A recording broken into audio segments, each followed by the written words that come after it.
Huffy the Heron by Susi Briggs. Silently, the heron glided under the old brig that spanned the River Nith. Soundlessly, he landed on his favourite stane by the col and waded into the water.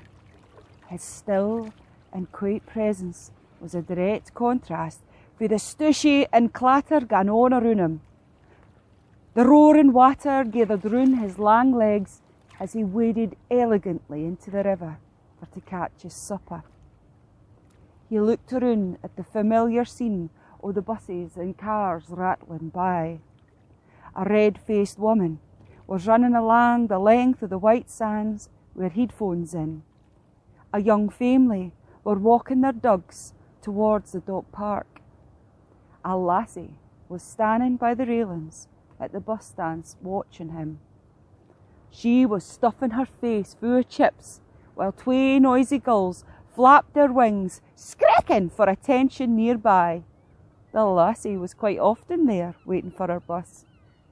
She watched him closely and could see the glimmer of the rushing water reflected in his china blue een.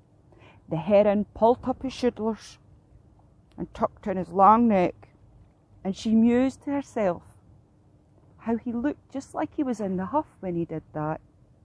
She smiled and whispered to herself, "Huffy the Heron." They looked at each other for a wee bit while she wrapped up her chip paper. She put the paper in the bin and then got on her usual bus. Just then Huffy Heron minded on about a wee memory in his past. When he was wee, his mammy tried awfully hard to teach him how to fish for his sale. When he was a wee chick, they stayed further up the river, close to the Including Abbey. When he was old enough, his mammy spent weeks trying to teach him how to catch fish. His mammy had him standing in the shallies under the big hazel trees, and she'd say, "Rick, son, what you do is find yourself a good spot where the fishes and puddocks'll be. You have to stand rick still and no move. If you move, you need to start again, and then it'll take longer for your dinner. And you didn't like that, so stay still.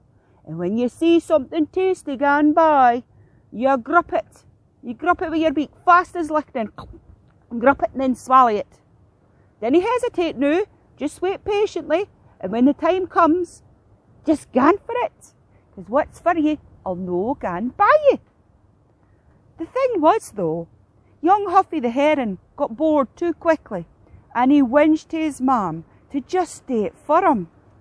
"Oh, Mum, I've stood here ages and there's nothing gone by." And he'd beg horrendously, "Oh, Mummy, please, Mum, please catch me a fish. I'm too hungry now to do it myself. Oh, Mummy, please."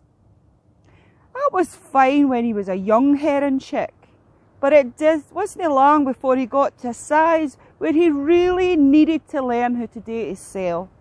And if she said no to him, then he would just gan in the huff. He pulled his shoulders up, tucked in his long neck, and sulked on the riverbank. One sunny day, she says to him, "Rick, it's time you left the nest and did all this yourself. I'll show you a good place to start with, and then you're on your own. Now you can do this, because what's for you, I'll no go by you." They flew to a shady, shallow part of the River Nith down by Nunham. He didn't like it, even though it wasn't a bad spot. The trees dappled the sunlight on the calm water, and it was very peaceful there. His mammy said to him, "Mind, son, what's for you, I'll no go by you. Cheerio," and she opened her muckle slate grey wings and flew awa. And there he was, left to fend for himself, all alone. After a bit, Huffy Heron's belly was rumbling with hunger. So he stood like his mammy had talked him to, but he got bored after 2 minutes. He started guddling about in the water, picking up and flinging in wee chucky stains. He liked the way they plopped into the water. This just scared all the fishes and puddocks away, though. Then he decided to go further down the river, getting closer to the white sands.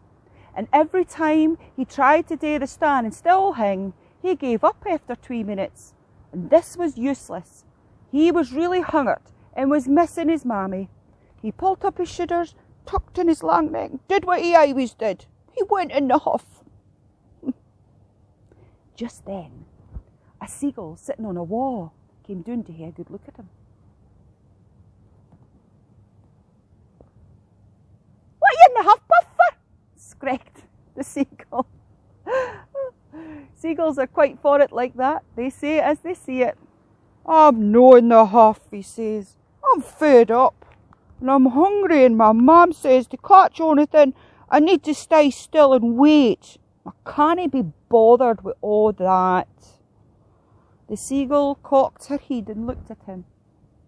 And she skreeked, "Ha! Huffy Heron!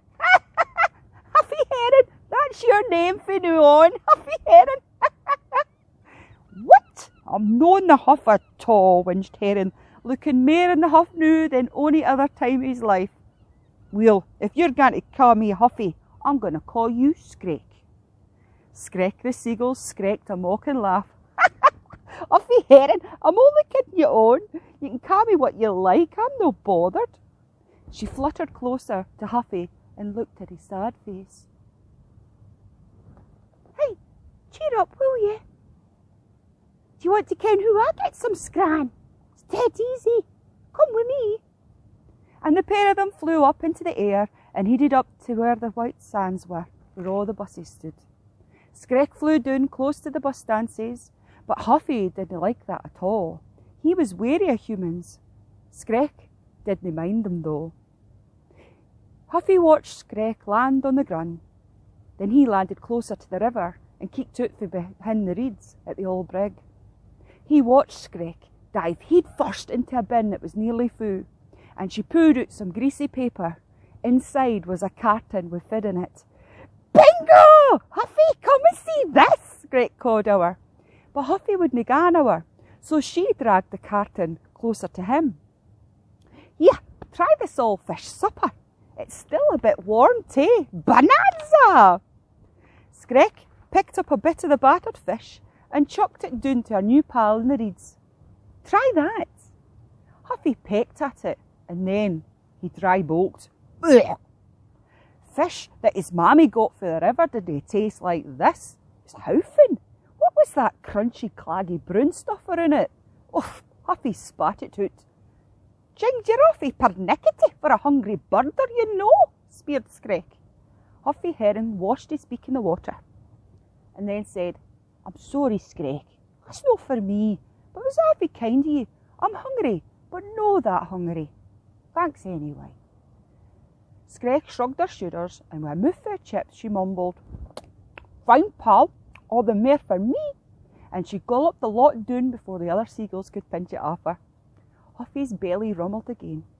Skreek gulped down the last of the chips and said, "Why not try the fishing again? There's a good spot down there past the old brig." Huffy Heron nodded and sighed to his sail. He opened his muckle slate grey wings and flew a wee bit further down towards the col by the rushing waters. He felt the weight of the water wrap round his long legs. He closed his een. Then he felt the flow of the water. He let the energy fill his senses until the glimmer was skinkling through every feather and bone in his body. He opened his een and looked into the water and waited and waited